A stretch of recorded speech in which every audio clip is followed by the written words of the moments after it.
Então, essa é a reunião clínica da disciplina de nefrologia. Bom dia a todos, do Hospital do Rim, Fundação Oswaldo Ramos, aqui da Unifesp. O Hospital do Rim está comemorando 25 anos, desse ano agora, 25 anos de atividades, principalmente relacionadas ao transplante de rim. E hoje nós temos a honra de contar com o Dr. Giovano Vieira da Silva, que ele vai falar sobre protocolos clínicos e diretrizes terapêuticas sobre hipertensão arterial no SUS. Ele é professor, ele é graduado em 1998 na Universidade Federal de Santa Catarina, por isso que ele fala bastante tudo. É residência médica aqui no IANSP e residência médica em nefrologia e doutorado na Faculdade de Medicina da USP. Hoje ele é professor colaborador da Faculdade de Medicina da USP, orientador do programa de pós-graduação também, supervisor da clínica médica no Hospital das Clínicas da Faculdade de Medicina da USP e médico assistente na Beneficência Portuguesa e também no Hospital das Clínicas. Ô, Giovana, é um prazer muito grande contar com você. Obrigado pela sua disponibilidade, esse friozinho que está hoje. Você veio aqui presencial. Muito obrigado mesmo. Obrigado pela sua... É um assunto super importante no nosso cotidiano, para todos nós, para todos os médicos. Obrigado, doutor Medina. Obrigado, Lúcio, pelo convite, né? O prazer é meu estar aqui para falar com vocês, né? Bom, eu sou nefrologista, tá? Então, eu trabalho bastante em assistência, né? Assistência a gente acaba fazendo um pouco de tudo, né? E uns 30% aí do meu tempo a gente trabalha com ensino e pesquisa na área de hipertensão, né? Assim, eu não tenho experiência em gestão, tá? A gestão que eu tenho, eu tive uma experiência, eu fui supervisor da residência médica por uns 5 anos lá na HC, né? Então, a minha gestão é experiência com residência médica, né? Um período meio conturbado, né? Teve pandemia, então não foi a experiência foi meio tensa, né? Então, mas eu não tenho experiência em gestão pública, gestão de SUS, eu não trabalho com isso, né? Então, a gente participou aí da elaboração de um protocolo de diretrizes clínicas e terapêuticas a pedido do Ministério da Saúde, mas foi a minha primeira experiência na verdade, uma assessoria técnica, né? De um órgão que organiza o sistema de saúde do Brasil, foi minha experiência. Então, se eu, eventualmente, quem tiver mais experiência na área, falar alguma besteira durante a minha apresentação, é só interromper, que a gente tá aqui para aprender também, ok? Bom, o tema é protocolo clínico de diretrizes terapêuticas sobre hipertensão arterial no SUS, né? Bom, o Ministério da Saúde, ele, que em última análise é o grande gestor aí do sistema de saúde do Brasil, né? Ele trabalha com 2 ferramentas, né, de organização do sistema para tratamento de doenças, né? Não só hipertensão, né? Geralmente essas ferramentas, ou esses protocolos, eles são dirigidos para aquelas doenças doenças com necessidade epidemiológica de maior relevância, né? Então, doença de grande prevalência geralmente tem a formação dessas linhas de cuidados e a elaboração desses protocolos clínicos de diretrizes terapêuticas, né? Linha de cuidado, já tem uma linha de cuidado da hipertensão, que é de 2021, do Sistema Único de Saúde, elaborado pelo Ministério da Saúde, que, na verdade, nada mais é do que uma organização do atendimento, né? Então, lá, quando a gente vai ler lá o protocolo, o documento lá do Ministério da Saúde, no site, né? A gente baixa o documento, ele organiza, né? Então, o hipertenso, onde é que ele vai ser atendido? Na unidade básica de saúde. O que eu preciso ter lá? Preciso ter um médico, uma enfermeira, que exame que eu preciso ter? Se eu tiver uma urgência, uma emergência, para onde é que eu caminho, né?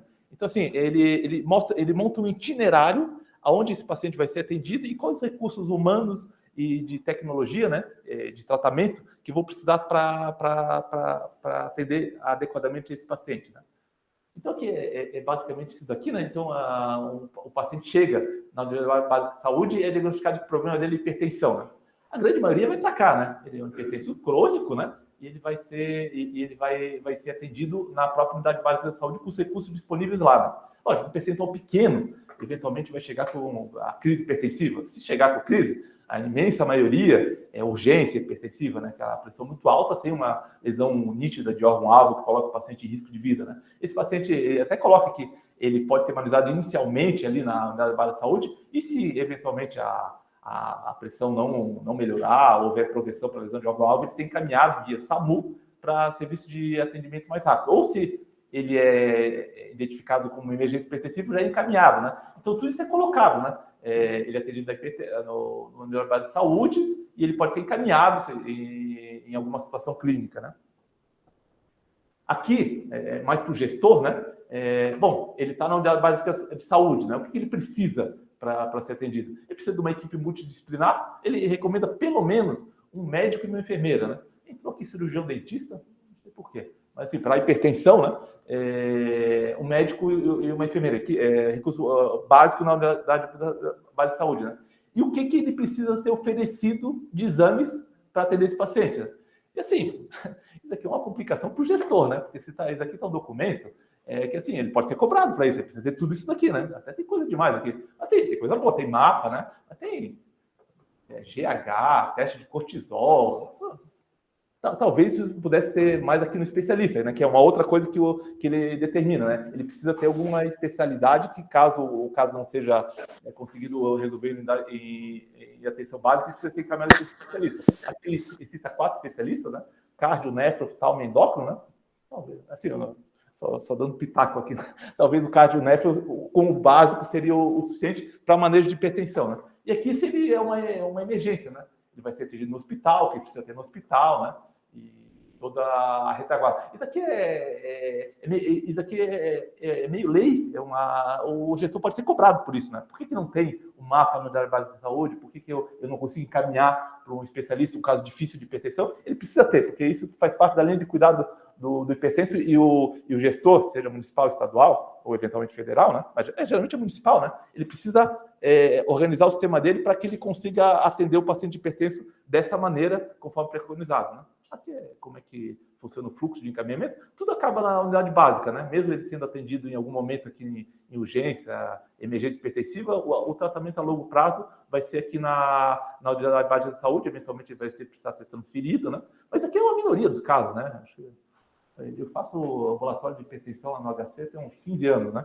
Eu acho que eu encaminhei um caso para pronto-socorro por uma emergência hipertensiva, né? Eu achei que o paciente estava em encefalopatia hipertensiva, pressão muito alta, dor de cabeça, meio confusa, mas aqui é uma encefalopatia hipertensiva. Então é raro a gente pegar isso em atendimento ambulatorial, mas eventualmente acontece. Tá? Então, a linha de cuidado é mais uma organização de atendimento, né? Onde vai ser atendido e quais os recursos mínimos aí ele precisa, né? E o PCDT, né? Que é o que eu fui convidado a participar e que eu ajudei a assessorar a parte técnica, na verdade é uma polarização de atendimento, né? Então, na verdade, o PCDT ele busca informar para o médico, para os profissionais de saúde que estão atendendo o paciente vinculado ao SUS, quais são as melhores práticas de diagnóstico, tratamento, segmento, né? Dentro de evidências científicas fortes, né? Então, é o estado da arte do tratamento de hipertensão que deve ser fornecido para o usuário do Sistema Único de Saúde, né? E ele pode ser utilizado para material educativo dos profissionais de saúde, né? Então, a gente agora aí tem um programa dos Mais Médicos, né? Que a gente for ver, é tudo colega jovem que acabou a faculdade, a grande maioria, né?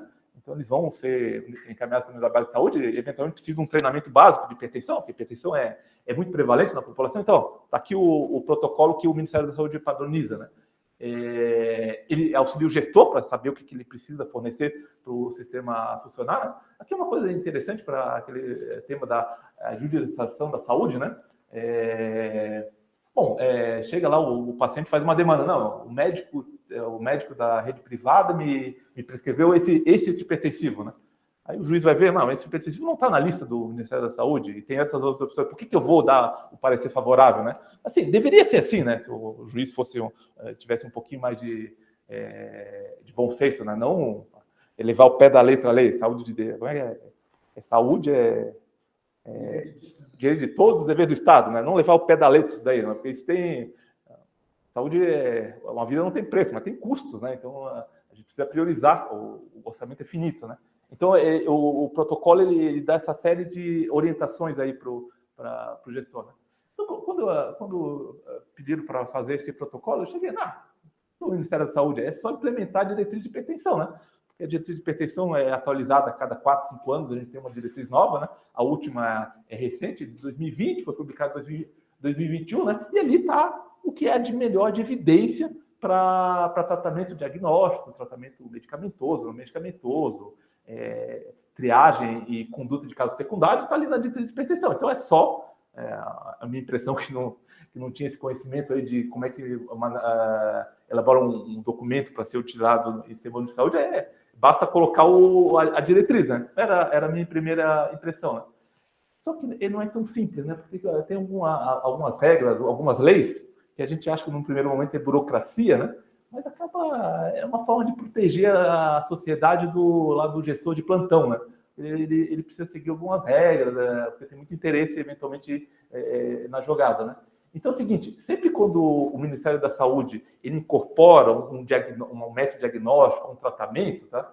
Ele é exclusividade do Ministério da Saúde, né? Então ele vai colocar uma tecnologia nova para diagnóstico, para tratamento de uma doença, essa incorporação do Ministério da Saúde que determina. E ela obrigatoriamente é associada pela CONITEC, né? Que é a Comissão Nacional de Incorporação de Tecnologia no Sistema de Saúde, onde se é analisado essas evidências, né?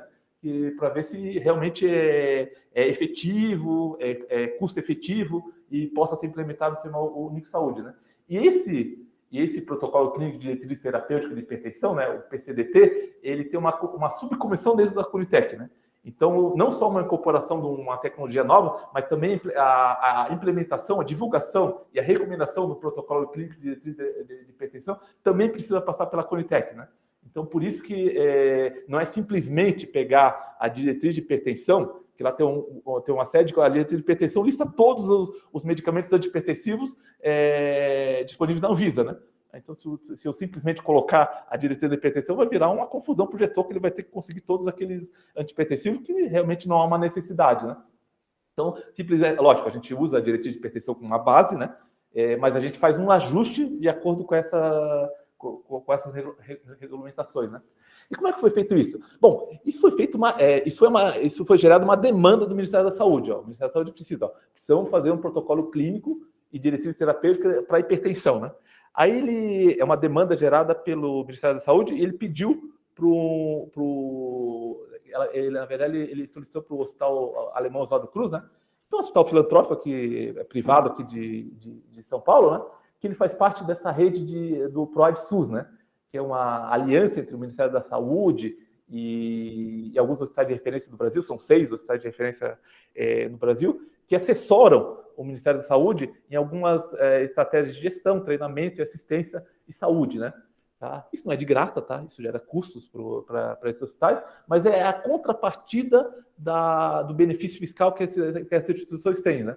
Então, eles, por ser classificados como filantrópicos, né? Então, eles têm uma série de benefícios fiscais, não pagam PIS, não pagam CONFIS, não pagam cota patronal do INSS, né? Mas eles precisam devolver essa renúncia fiscal de alguma forma para a sociedade, especificamente para o sistema de saúde. Então, essa renúncia fiscal é revertida para dentro dessa estratégia determinada pelo Ministério da Saúde, né?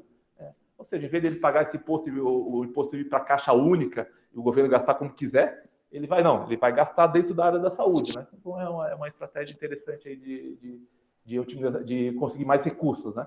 Então ele pediu para o Oswaldo Cruz e o Oswaldo Cruz ele tem um corpo técnico, né? Formado com vários especialistas na área, no tema, né? Que assessoraram os especialistas de hipertensão, que no caso eu fui um dos convidados, né? Mas tinha cardiologista, tinha enfermeiro especialista em hipertensão, educador físico, nutricionista, multidisciplinar, cardio, nefro, endócrino, médico de família, obstetra, né? Então, tinha uma série de profissionais envolvidos na assessoria técnica da elaboração desse documento, né? E, assim, e tudo começa com o escopo, né? O escopo, o que é? O que a gente vai falar? Não, vamos falar de hipertensão, né? Aí determina quais os pontos de hipertensão que se acha relevante, né? Se faz umas perguntas e atrás das perguntas vai atrás das evidências para poder, as evidências científicas, para a gente poder elaborar documento para, num segundo momento, ser redigido e submetido à CONITEC, para ser aprovado ou não. Depois ele tem uma análise inicial da CONITEC, vai para a consulta pública e depois um parecer final da CONITEC para em último caso, ser, que aqui no finalzinho, né, ele ser publicado no Diário Oficial da União. Né? Ele não está publicado ainda, essa diretriz, mas ele está por aqui, tá? Ele já passou em consulta pública e já tem o parecer final da Conitec, né? Então ele está aguardando a publicação do Diário Oficial. Eu vou dar alguns highlights aí do que a gente conseguiu mudar ou implementar aí no protocolo, né? O que a gente buscou mudar, assim, isso é a parte que eu mais trabalhei no documento, né? Tem outras partes aí que foram, mas não dá para falar em tudo, né? Eu vou falar disso que eu participei um pouco mais, né? A gente buscou, dentro daquilo, o que tem de melhores evidências aí para diagnóstico e tratamento de hipertensão, né? A gente buscou implementar ou colocar nesse protocolo métodos de medida fora do consultório, né? Tanto MAPA como IRPA, para diagnóstico, né? E no tratamento medicamentoso, duas coisas que a gente tentou colocar, novos hipertensores, não é novos hipotensores, né? A clostridiona já tem há muito tempo aí, benzapril, benazepril, na verdade está errado ali, benazepril. É um IECA, né? Por que vocês querem colocar o benazepril? Tem um racional aí, a gente não conseguiu, né? Mas tem um racional porque essa escolha dessa droga, né? E outra coisa é a combinação de dois antipertensivos comprimido, né? Vamos ver o que saiu no final, né?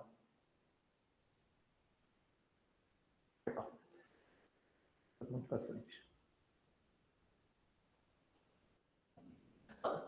Por que usar métodos de medida fora do consultório para fazer o diagnóstico de hipertensão? Né? Se eventualmente a gente pode fazer com a medida de consultório, né? É porque a medida do consultório, aquilo que até a gente começou no início da aula, né? Mesmo a gente fazendo corretamente, seguindo toda a técnica correta de medida da pressão arterial, pelo número reduzido de medidas que a gente tem no momento da consulta, né? Pela variabilidade da pressão arterial que o paciente tem ao longo do dia, pelo próprio efeito de avental branco que ele pode ter no momento da medida, a gente acaba errando em um percentual não desprezível do caso para fazer o diagnóstico baseado único e exclusivamente na medida de consultório, por mais que a gente repita 2, 3 vezes essa medida, tá? Tanto o avental branco, né, que é aquele paciente que ele tem a pressão mais alta no consultório, quando vai fazer a monitorização fora do consultório, seja MAPA, seja medida residencial, a pressão está normal, né? Esse paciente a gente coloca a gente achava que esse paciente era baixo risco, tá? Isso aqui é baixo risco, não precisa de tratamento, né? Na verdade, eu vou mostrar um dado que ele, na verdade, é um risco intermediário, tá? A gente ainda não indica tratamento, né? Porque não tem evidência disso. Vou dar remédio para o hipertensão avental branco, né? Mas assim, é um paciente que precisa ser olhado um pouquinho mais de perto, não simplesmente ele ter alta do acompanhamento e não ser mais acompanhado, né? E o mascarado é o mais difícil. O mascarado não tem jeito, né? Para fazer o diagnóstico tem que pedir por fora, né? Porque é o cara que está com a pressão normal dentro no consultório, né? E esse dado a gente tem, né? Esse paciente tem um risco igual ao hipertenso, tá? Seja no consultório e fora dele, né? Porque a maior parte do tempo ele está hipertenso, né? Ele está hipertenso. Por alguma razão ele está normotenso no consultório, fora do consultório, que é onde ele passa a maior parte do tempo, ele está hipertenso, ele vai tendo lesão de órgão-alvo, né? Então isso para diagnóstico, né? Paciente sem tratamento, então a gente erra aí em 20, 25% dos casos, né? A maior prevalência aí é do avental branco, né? Mas quando a gente dá remédio, também a gente erra, tá? Aqui é pacientes tomando medicação, né? Então até a prevalência é um pouco maior, né? Eu tenho 20% de avental branco, de efeitos do avental branco, na verdade, o que é, né?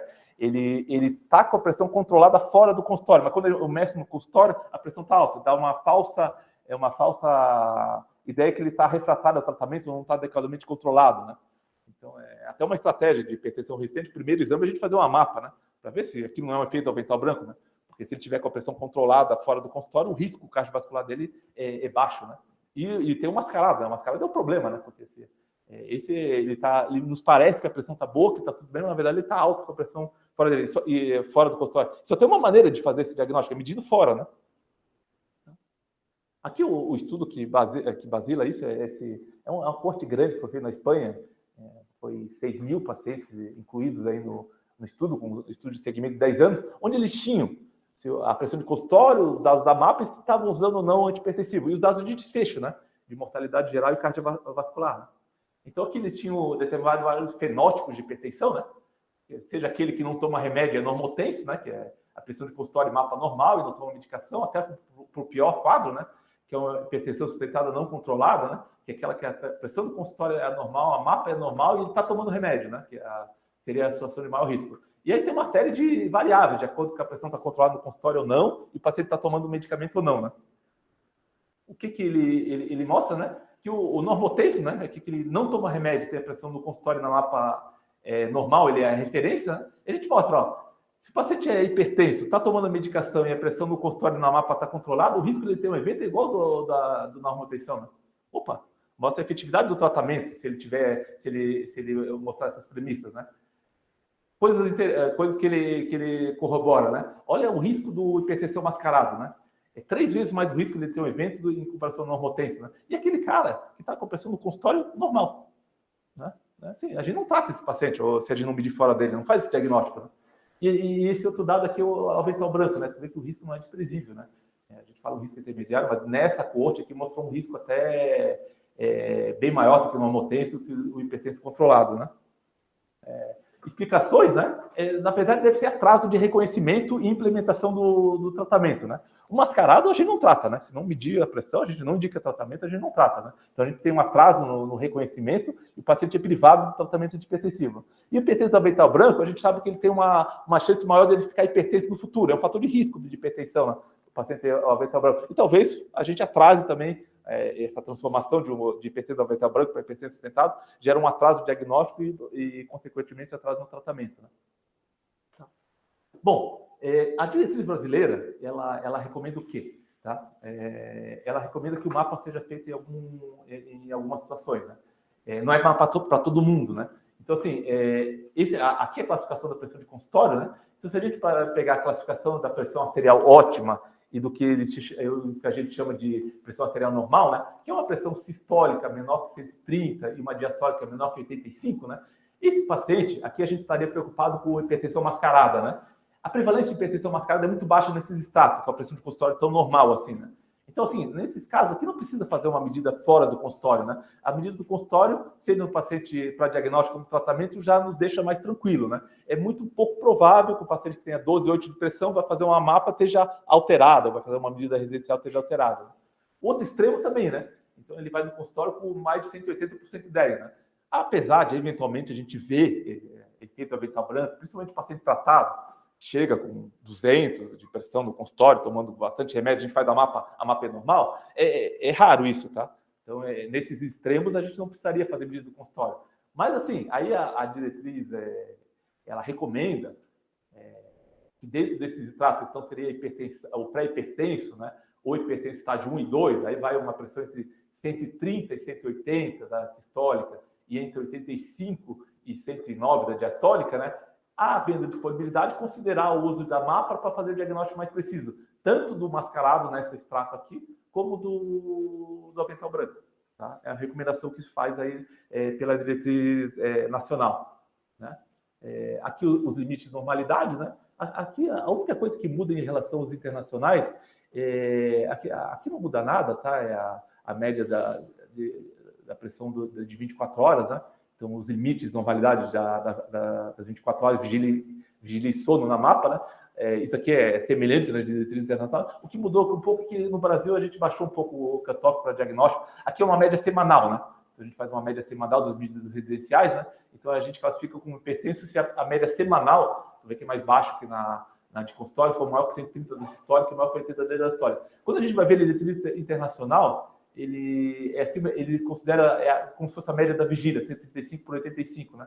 Mas tem dados nacionais aí, que por análise estatísticas, um banco de dados grandes, que foi feito uma evidência até razoável, né? Mostrando que a maior correlação com as médias de mapa seria o 130 por 80 em casa, né? Então tem essa particularidade, né? Bom, e tem mapa no Sistema de Saúde? Bom, mapa tem, tá? Paga R$10. Aqui para o código, e aqui quanto que o Ministério da Saúde reembolsa, né? Aquela história da coparticipação, né? R$10 não paga, né? Alguém tem que botar o dinheiro em cima, né? Se é um posto de saúde da prefeitura, a prefeitura manda a conta, volta R$10 e custa 50. Os outros 40 é a prefeitura que tem que pagar, né? É a história da diálise, né? A diálise para a Ministério da Saúde quer pagar 230, né? 230 não fecha a conta, né? Então o Estado tem que colocar dinheiro em cima, né? O Estado não quer colocar, né? Mas a tabela SUS, se for ver, tudo é coparticipação, porque a tabela eventualmente alguns procedimentos, um ou outro de alta complexidade, às vezes empata ou dá um pouco de lucro entre aspas, para o gestor, né? Mas o lance é que é subfinanciado, né? E a monitorização residencial não era uma terapêutica até então recomendada, tanto que não tem o código para fazer esse procedimento para reembolso no SUS, né? Tá? Aqui a gente fez para basilar um pouco a gente fez uma orientadora minha lá, uma aluna minha de doutorado, a Rosana. A Rosana é farmacêutica, né? Ela trabalha com farmacoeconomia, ela fez a tese dela de mestrado em farmacoeconomia e hipertensão, e aqui o doutorado, que é um passo à frente aí da carreira acadêmica dela, ela fez uma avaliação econômica dessas estratégias, né? De medida de pressão de consultório, MAPA e MRPA, dentro do sistema básico de saúde, né? Para ver se essa é uma estratégia de custo efetivo, se vale a pena implementar em termos de custos aí para o sistema único de saúde, né? Então, ela fez uma análise, tá? Isso aqui na verdade, ela viu o custo, a efetividade da implementação, né? Então, eu acho que é mais fácil entender aqui, né? Então, na verdade, o que a gente busca é um tratamento, uma estratégia mais efetiva, né? Seja para uma vez que eu faço um diagnóstico mais preciso da hipertensão, eu não perco mais aqueles casos de mascarada, de avental branco, né? Eu trato melhor o paciente e eu diminuo mais os eventos, né? Então, a estratégia não é só fazer o diagnóstico correto de hipertensão, é o direcionar o tratamento para quem precisa, para me diminuir os desfechos, né? Dessa forma, a gente imagina que fazer o diagnóstico mais preciso da hipertensão com MAPA ou MRPA seja mais efetivo. Mas tem um custo, né? Em geral, as tecnologias de saúde, novas, elas são mais efetivas, mas elas têm mais custo, né? Tá? O ideal seria isso aqui, ela ser mais efetiva e menor custo. Quando acontece isso, que é raro, a gente fala que é estratégia dominante. Aí nem se discute, implementa, né? Não, é mais efetivo e custa menos, vou usar essa, né? O problema, da maior das vezes, é que, na verdade, a mais efetiva é mais custosa, né? E, às vezes, eu não tenho dinheiro para isso. Então, às vezes, eu tenho que fazer isso daqui, ó. Eu me contentar com uma menor efetividade porque é o que eu consigo pagar, tá? Essa aqui nem se discute, né? Se ela é menos efetiva e custa mais, não se implementa, né? Então, na verdade, quando a gente lança via MAPA e MRPA, é mais caro do que pressão de consultório? É mais caro, né? Mas será que não é mais efetivo e a longo prazo custa menos, né? Essa é a análise que ela fez, né? Então, aqui ela trabalha com esse conceito aqui de limiar de custo-efetividade, né? Onde eu tenho um custo A que é maior que o custo B, que é o custo da MAPA, da MRPA, é maior que o custo B, que é a pressão de consultório, mas ela é mais efetiva, tá? E a efetividade, geralmente, a gente mede por esse QALY, né? O QALY é um conceito que eles trabalham em farmacoeconomia, que é ganhos de anos de vida saudáveis, né? Então, basicamente, se eu tratar hipertensão, e o paciente hipertenso não for complicado, ele tem um QALY de 1. Ele vai viver um ano com uma qualidade de vida de 100%. Tá? Agora, um hipertenso mascarado que tem um AVC, ele, além de ter um custo de ter tido AVC, ele vai perder qualidade de vida, né? Então, tudo isso impacta nessa análise de custos, né? E tem um limiar aqui de quanto que vale a pena pagar, né? Ou que é o custo-efetividade. Isso varia de país para país, né? Então, assim, país mais rico paga mais, né? Então, assim, lá nos Estados Unidos, Reino Unido lá, que isso é mais desenvolvido, né? Ou é mais implementado no sistema universal de saúde deles. Eles falam que eles estão dispostos a pagar de 20 a 30 mil libras por QALY de ano, né? É um dinheirão, né? Aqui a gente não é bem menos, né? Mas assim, o próprio Ministério da Saúde coloca que uma tecnologia de saúde ela pode ser avaliada como custo efetivo, a ponto de ser implementada no sistema de saúde, se ele vai custar 35 mil QALY por ano. Tá? Então, é dentro desse custo que a gente fez essa análise, né? Tá? Os estudos internacionais, um feito na Inglaterra e outro feito nos Estados Unidos, mostra que a MAPA e a MRPA é custo efetivo na população, nos custos deles, né? E no Brasil, será que foi, né? Então, esse foi o objetivo do trabalho, né? Tá? Aqui a gente levantou o custo, né? Porque dá um trabalhão, né? Ver quanto é que vai custar a medida, né? Então, a gente vê aqui, ó. Então, realmente, o mapa, quando a gente analisa a medida em geral, é bem mais caro que a de consultório. O de consultório tu faz várias vezes. Então, o mapa um mapa por vez, MRPA também. Então, ela é mais cara, né? Tá? Aqui a gente englobou as consultas médicas, porque precisa interpretar o resultado da mapa, né? Mas mesmo assim ela fica mais cara que a pressão de consultório. Então, parece para implementar é mais caro mesmo, né? E aqui tem que calcular o custo de tratamento, né? E o custo de tratamento não é grande, né? Aqui é o preço de aquisição de comprimido da Secretaria de Saúde aqui de São Paulo, né? A Rosana trabalha lá na Secretaria de Saúde, né? Então, assim, um comprimido de colchicine de 25, a prefeitura gasta 0,03 centavos. Tá? É bem barato. Então, se o paciente usar 4 classes de antihipertensivos, ele vai gastar R$130 por ano para tratar a hipertensão. É barato, né? Assim, se a gente for considerar, né? E tem os desfechos, né? Então, assim, aí coloca todos esses dados nessa análise de Markov, né? Aí eu vou ter os erros diagnósticos, né? O verdadeiro positivo é o que a mapa me dá, né? Que é o hipertenso verdadeiro, mas tem o falso positivo, que é o hipertenso vegetal branco, né? E tem o falso negativo, que é o hipertenso mascarado, né? Então, assim, se eu faço mapa, eu não erro isso daqui. Mas se eu faço consultório, eventualmente eu erro, né? Então, eu coloco um falso negativo, ele tem mais chance de ter IAE, AVC, ICC, doença renal, morrer, né? E todas as complicações que ele vai ter por causa disso. Isso tudo gera custos, né? Tá? E qual que deu o resultado, né? Aqui é o resultado final do trabalho dela. Ela comparando mapa com a pressão de consultório e MRPA com a pressão de consultório, ela tem um custo incremental, né? Então, é uma tecnologia que custa realmente mais um pouco, né? Mas é abaixo daquele limiar de referência que, eventualmente, daria disposto a pagar, né? Quanto mais jovem a pessoa, ou seja, mais cedo se faz o diagnóstico de hipertensão, menor o custo incremental, que é em torno de R$3.000 por quali, né? R$3.000 por quali. Lembrar que o limite lá era R$35.000, né? Então, é uma estratégia que gera um pouco mais de custo, mas ela é custo efetiva, né? Porque ela retorna com uma maior efetividade, maior qualidade de vida para as pessoas, né? Tá? Aqui é uma análise de sensibilidade. O que é isso, né? Tu falou que o teu custo de mapa é R$80, mas acho que isso é muito barato. Eu gasto 150 para fazer o mapa. O outro vai falar, não, eu gasto 130. Eu não consigo comprar remédio antihipertensivo tão barato assim, o meu custo é mais caro. Então, você faz uma análise de sensibilidade, que na verdade se joga esses valores para mais e para menos, né? Para ver se o resultado ainda se mantém, né? E aqui foi feita essa análise de sensibilidade entre mapa e pressão de consultório, tá? Aqui o limite é o limiar de 35.000. Ó. Tudo que está à direita desse ponto que está abaixo do limiar de 35.000. Tá? Então, aqui ele tem um custo incremental, então aqui é custo, né? E aqui efetividade. Ele é mais efetivo com um custo maior, mas abaixo desse custo, desse limite de aceitabilidade para a implementação de uma tecnologia, né? Isso quando a gente compara a mapa, né? Falta mais 20? Tá. Isso quando a gente compara a mapa. E aqui quando a gente faz a MRPA. A MRPA também, tá?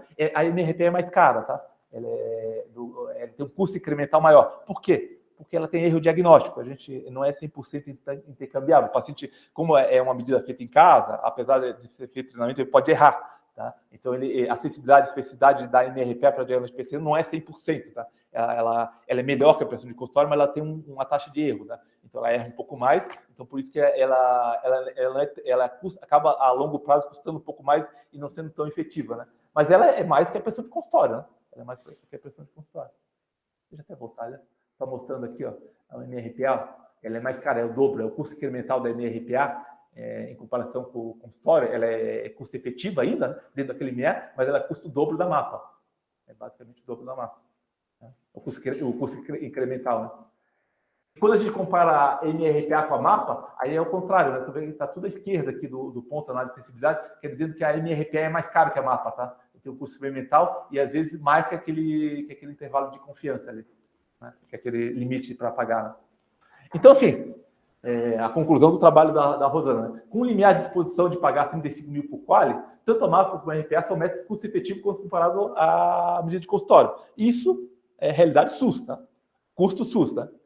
Se a unidade de saúde faz diagnóstico de hipertensão usando apenas a pressão de consultório, a MAPA e a MRE pode ser um método de escolha. Né? Pode ter os dois métodos disponíveis. Né? E se houver uma opção entre MAPA e MRPA, a MAPA é melhor. Tá? É que aí a ideia é das duas opções para o médico lá na unidade de saúde. Né? Tá? O trabalho foi aceito, ele não foi publicado, tá? Está cheio de correção, mas a Rosana já fez as correções e deve sair nessa revista aqui, o Blood Pressure Monitor. Né? Esse aqui é um resumo que eu falei para vocês. Né? E, baseado nas evidências, nessa análise de custo-efetividade, foi aceito a implementação da MAPA e MRPA para diagnóstico de hipertensão no protocolo. Né? Então, quando ele foi lançado, né, isso aqui está aí em publicação, ele vai seguir um pouco aquela sugestão lá da nacional, que já é um ganho, né? Porque é uma evidência forte que a gente consegue trazer para disseminação no sistema único de saúde. Né? Então, assim, quando a gente tem uma suspeita de varicela branca, que é basicamente aquele pertence ao estágio 1, está indicado o MAPA ou MRPA, né? Aqui faltou. Preferencialmente MAPA e quando disponível MRPA, né? Esse é ipsiliter como está no texto, né? Quando tem uma suspeita de hipertensão do avental branco, né? Que é aquele estágio, né? Da pré-hipertensão, né? E ainda coloca outra indicação, quando tem muita disparidade entre pressão de consultório e MRPA, e quando precisa avaliar a pressão do sono, né? Em resumo, né? Sempre que a pressão de consultório tiver 130 e 160, que é o estágio entre pré-hipertensão e estágio 1, né? Ou ela tiver entre 85 e 100, né? Pré-hipertensão e estágio 1, está indicado o MAPA, tá? Nesses extremos aqui, onde o paciente é provavelmente normotenso ou provavelmente hipertenso, não está indicado, tá? Aí eu vou errar menos, né? Não é que eu não vou errar em todos os casos, mas vou errar menos, né? Então isso é o que vai sair no PCDT aí da hipertensão, quando ele foi divulgado no Diário Oficial da União, né? Tá? Aqui é como... Então, assim, vai ser feita uma portaria, né? Regulamentando o MRPA no SUS, né? Então vai ter essa portaria, que ainda não tem, né? E aqui, como é o protocolo sugerido, né? É um protocolo mais básico, né? Então, como é que faz o MRPA, né? 3 medidas pela manhã, antes do café, e 3 medidas à noite, antes do jantar, durante 5 dias, né? Tá? O paciente a gente fornece o aparelho, o paciente é treinado a usar esse aparelho automático, né? E cada momento de medida faz 3 medidas em sequência, né? De 1 minuto de intervalo, né? Para cálculo de média, geralmente a gente despreza as medidas do primeiro dia e faz as médias dos 4 últimos, né? Então a gente vai ter uma média semanal da hipertensão, né? E ali, a partir daí, a gente pode usar aquilo como forma de aprimorar o diagnóstico de hipertensão. Tá? E nos tratamentos, né? Então o MRPA a gente conseguiu colocar aí como ferramenta de diagnóstico junto com o MAPA, né? Dentro de um protocolo aí para a unidade básica de saúde, né? Acho que vai ser útil porque às vezes não tem MAPA, né? Às vezes tem MRPA, MRPA é mais simples de implementar realmente, né? Então a gente vai mesmo em extremos aí de assistência não muito boa, tecnologia simples aí pode ser implementada, né? Quanto ao tratamento medicamentoso, essas duas coisas que a gente tentou colocar aqui, um novo tiazídico e um novo IECA, né? Eu vou mostrar o racional, né? E também da combinação dos antidepressivos e dose única, né? Tá? O problema da implementação de novas drogas, né? É que cai também numa regulamentação que é... 10 minutos, tá? Não, eu estou no finalzinho. Que regulamenta essa lei, né? Que é o RENAME, né? Que compreende a seleção e padronização dos medicamentos indicados para atendimento de doenças graves no âmbito do SUS, né? Então, uma lei, tá? E ela é atualizada a cada 2 anos, mas é possível colocar remédios ali, né? Mas precisa ter evidências que aquilo realmente vai acrescentar ao arsenal terapêutico já disponível, né? Tá? E aqui estão todos os remédios que a gente pode usar como antihipertensivos disponíveis na RENAME, né? E assim, pelo menos aqui em São Paulo, Prefeitura de São Paulo, só os vermelhinhos não tem, tá? No posto de saúde, tá? O resto é tudo padronizado na prefeitura, tá? Eu não tenho verapamil, que raramente a gente usa como antihipertensivo, né? Eu não tenho metoprolol, mas eu tenho na farmácia popular o metoprolol, e eu não tenho hidralazina, tá? Mas o resto eu tenho, tá? Então, assim, o que a gente quis colocar? Clortalidona, que é um tiazídico aí, que a gente acredita que tenha mais benefício que o hidroclorotiazida, que é o irmão dela, né? Tá? Eu vou mostrar por que a gente escolheu o benazepril. Por quê? Porque seria um IECA com uma vida mais longa, né? Então traria uma certa vantagem aí, então o captopril, que é a minha vida curta, que praticamente a gente só usa em urgência hipertensiva, né? Mas é uma vantagem maior que em relação ao enalapril. E também porque a gente queria colocar a combinação, e a combinação que a gente tem mais evidência de efetividade, que é o estudo da COMPASS, que eu vou mostrar também, bezanepril com bloqueador de canal de cálcio, com a amlodipina, né? Então, precisaria ter imunoterapia para quando a gente associar em dose única, não ter tanta mudança terapêutica. Então, essa foi a ideia, né?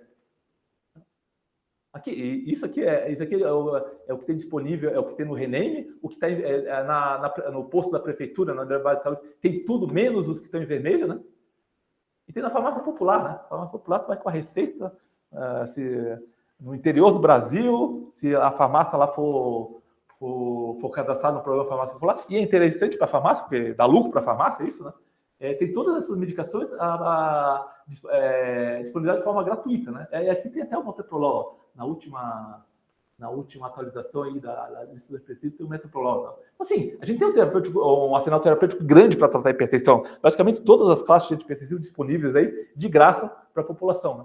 Tá? A cloftalidona, por que a gente resolveu colocar?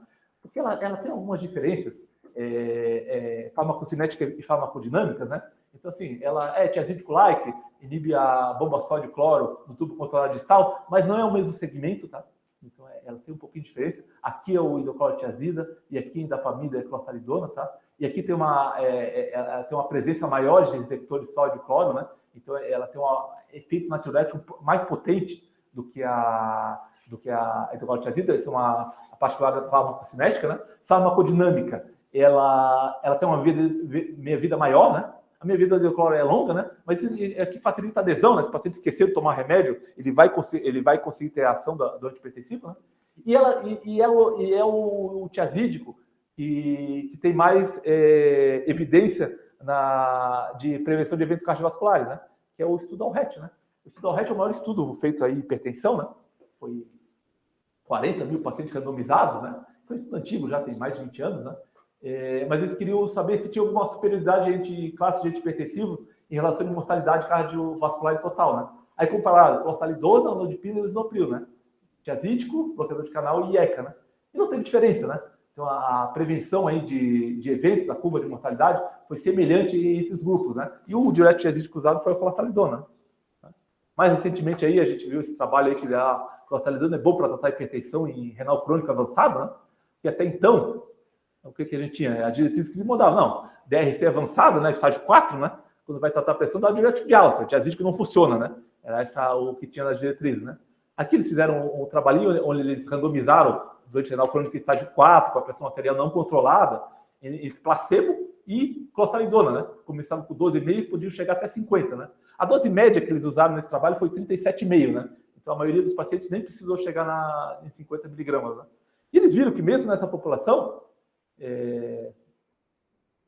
houve uma redução da pressão arterial, aqui é a pressão arterial de consultório sentada, né? E não foi a redução desprezível, né? Foi 15 milímetros, né? 15 milímetros de redução da sistólica em renal crônico estágio 4, é redução de pressão com cloftalidona, né? É uma droga que a gente achava que não funcionava, né? E reduzir a albuminúria, né? Precisaria ver se vai reduzir o desfecho de chegar em diálise, né? Mas foi um estudo curto aí de 12 semanas, não deu para avaliar isso daí, né? Então, assim, um remédio era a cloftalidona que a gente achava que vamos tentar colocar, né?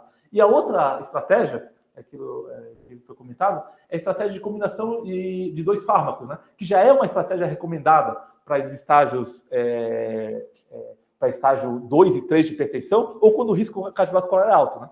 É basicamente isso, né? Se o meu risco cardiovascular é alto, minha média de controle é 13/8. Se eu tenho mais de 20 milímetros de diferença da pressão do paciente, da sistólica, e mais de 10 da diastólica entre a pressão inicial e aquilo que eu quero chegar, já se recomenda iniciar com 2 antihipertensivos, porque com monoterapia dificilmente vai atingir essa meta. Então já é uma estratégia entrar com a combinação, só que a estratégia seria a combinação do mesmo comprimido, né? Para melhorar a adesão e taxa de controle, né? Tá?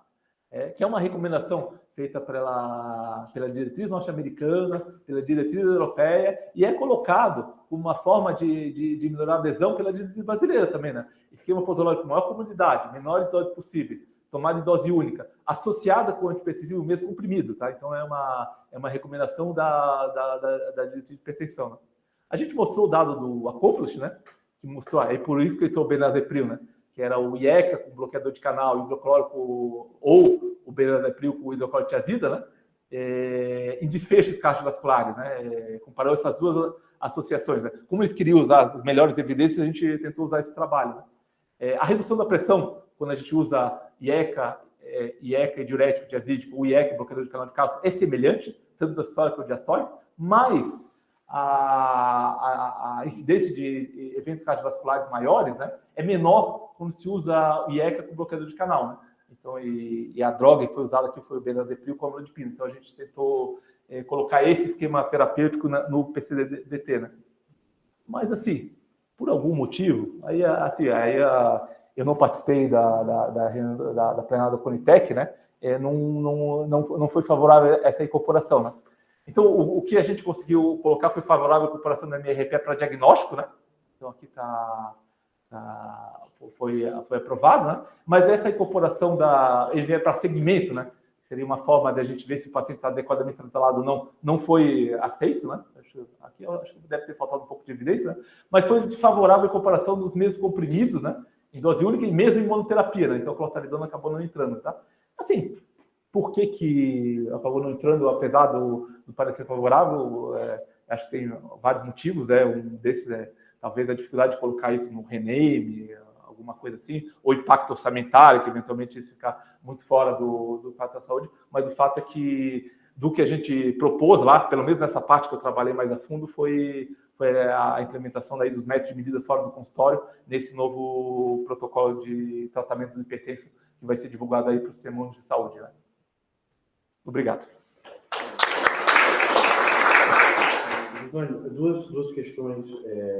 Uma é sobre a clortalidona, né, que você comentou e não foi incorporado, mas assim, até na medicina privada, né, eu faço consultório e eu prescrevo bastante clortalidona, os pacientes estão com bastante dificuldade de encontrar clortalidona, né? Então, a primeira pergunta é o que está acontecendo com a clortalidona? E a segunda, também não quero estender sobre essa questão das diretrizes, mas a gente trabalha muito isso, eu participei da escrita da diretriz da renal crônica em 2014.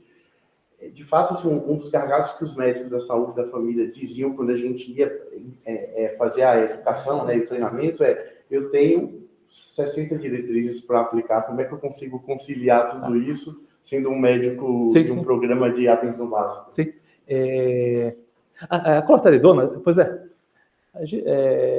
não tem mesmo, tá? Não tem para comprar, tá?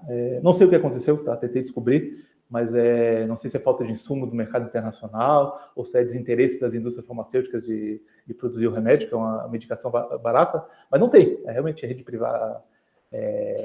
Bom, rede pública não tem, né? Realmente não tem, o paciente realmente compra, mas era uma medicação barata, custava R$10 um mês de tratamento, né? E não tem, né? Então a gente está tendo que trocar, né? Então, o que faz? Troca por hidrocorticoide, que é o que a gente está fazendo. Agora, o motivo, eu não sei, tá? Isso é de 6 meses para cá, tá, Luciano? Eu não sei se... Só tem combinado com beta-bloqueador. Beta-bloqueador, a combinação ainda tem, né? A combinação ainda tem. Mas isoladamente ele não tem. E, bom,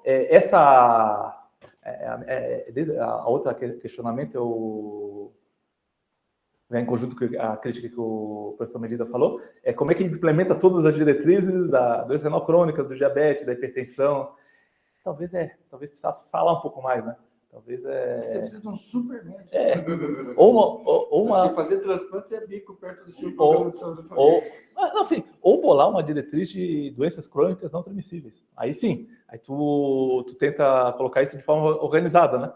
Vai tratar hipertensão, diabetes, epidemia, doença renal, tudo no mesmo conjunto, né? E dar pesos relativos para aquilo que realmente importa, né? Não sei, ideia só.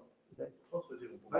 Depois a gente passa por Arthur para esse caso. Tá. Não, é só que talvez o caminho aí, que a gente que está na liderança das sociedades e até com bastante interface com o gestor, aplicar na prática clínica alguns conceitos que às vezes são até intuitivos de gestão, não porque o médico vai fazer gestão, mas gestão do cuidado, né, da atenção. Você hierarquizar o que é mais importante e o que é menos importante, né? E isso eu acho que a gente está perdendo, até nas escolas médicas, assim, hipertensão é super importante. Nós estamos falando de 30%, 25% a 30% de incidência, com um impacto muito grande em termos de desfecho bruto, né, de morte cardiovascular e dos que não morrem, até de impacto nas sequelas por AVC e etc. A questão talvez seja, para facilitar e achar um meio termo, o indivíduo conseguir ter o senso crítico de saber hierarquizar o cuidado, né?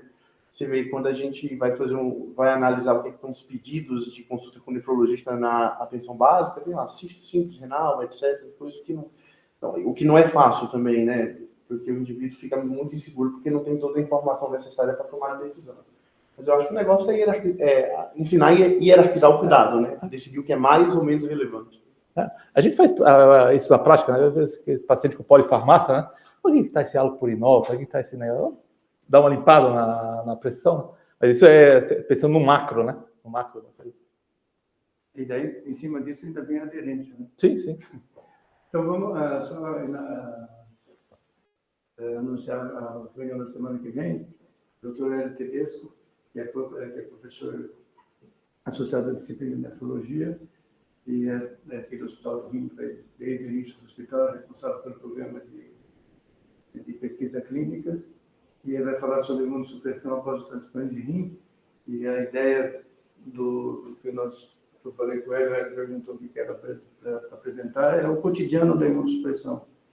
Nós revisitar o cotidiano da imunossupressão, porque nós fazemos isso todo dia, e questão de revisitar de vez em quando aquilo que nós estamos fazendo no cotidiano, né? Uma nova droga ou alguma condição como essa, é revisitar o dia a dia, a dose que eu dou de cada medicamento para evitar, ou como que nós progredimos nesses 25 anos para evitar, ou para controlar a rejeição aguda e crônica, ou para dar uma sobrevida melhor para o rim, considerando todas essas questões que para nós é igual. A aderência também é um problema sério, porque o paciente não sente benefício. Né?